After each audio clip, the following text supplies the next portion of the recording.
Assalamualaikum warahmatullahi wabarakatuh. Saya ingin membincangkan tentang masalah saluran falopia yang tersumbat.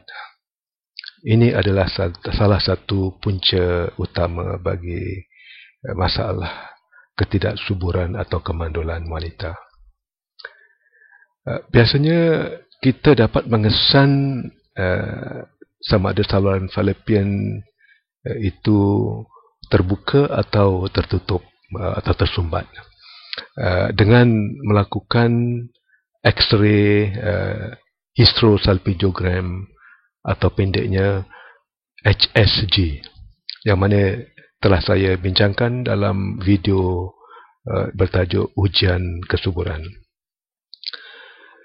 Bila ujian ini menunjukkan ada kesumbatan sama ada kedua-dua belah atau sebelah, di mana tempatnya, adakah berdekatan dengan ruang rahim di bahagian pertengahan atau di hujung, sama ada kebengkakan atau hydrosalpinx, sama ada berlakunya adhesions atau kelekatan pada hujung saluran, iaitu fimbria, mungkin dapat dikesan daripada ujian X-ray HSG. Apabila telah disahkan adanya kesumbatan, apakah langkah-langkah yang sewajar? Pada kebiasaannya, sesuatu tindakan perlu dilakukan. Sama ada nak membetulkan saluran ini atau tidak. Untuk membetulkan saluran falopia, ia memerlukan pembedahan. Ataupun dia tak mahu buat pembedahan, apakah option yang lain dalam rawatan ketidaksuburan untuk mendapatkan kehamilan? Itu pilihan terakhir ialah IVF ataupun bayi tabung uji, yang mana kosnya adalah tinggi. Jadi, apakah peranan pembedahan untuk membetulkan saluran fallopian, dan bagaimana ia dilakukan? Dua cara pembedahan yang sering dilakukan oleh doktor pakar sakit puan. Satu, menggunakan teknik laparoscopic surgery. Saya nyatakan dulu banyak pakar-pakar yang telah mempunyai kemahiran untuk melakukan berbagai jenis pembedahan melalui teropong laparoskop. Jadi salah satu pembedahan ialah untuk membetulkan atau membaiki saluran fallopian. Tetapi ini biasanya terhad kepada beberapa jenis pembetulan saja. Misalnya kalau berlaku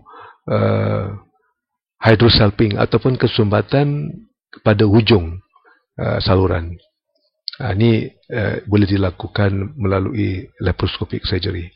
Dan jika ada banyak kelekatan atau adhesions di sekitar saluran, di sekitar ovary atau di belakang rahim, jadi melalui laparoskop, doktor pakar boleh membuat apa yang digelar adhesionolysis.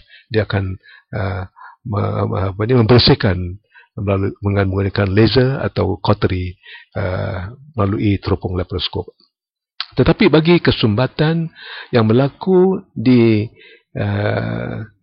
persimpangan atau dekat dengan ruang rahim atau di bahagian tengah, pembedahan laparoskopi agak sukar sedikit, ya. Kerana kadang-kadang teknik yang perlu dilakukan, contohnya ialah tubal reimplantation bagi kesumbatan yang berlaku di berdekatan dengan ruang rahim.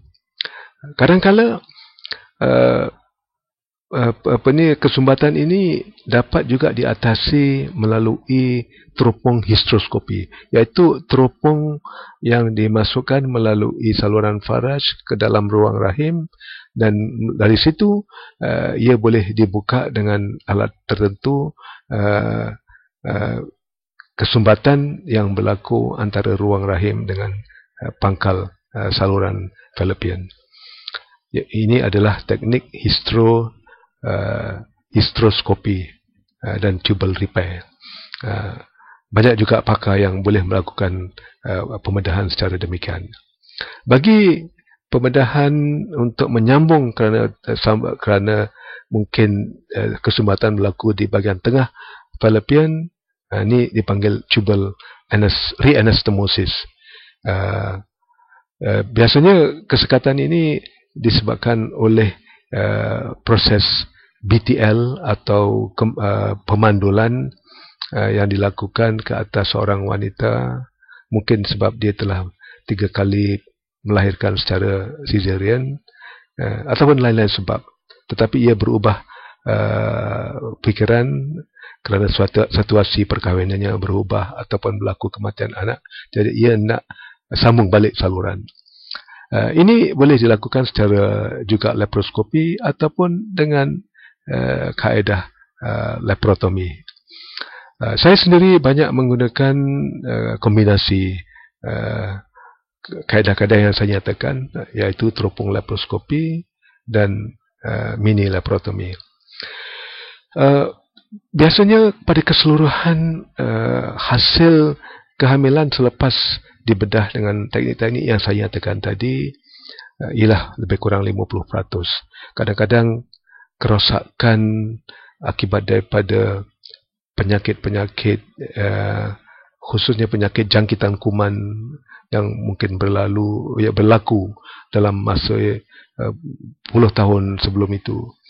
Atau satu lagi penyakit yang sering menyebabkan kerosakan fallopian tube ialah endometriosis.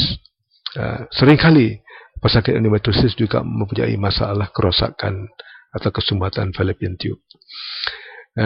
Jadi hasil dari segi kehamilan lepas pembedahan bergantung bagaimana teruknya kerosakan yang telah berlaku.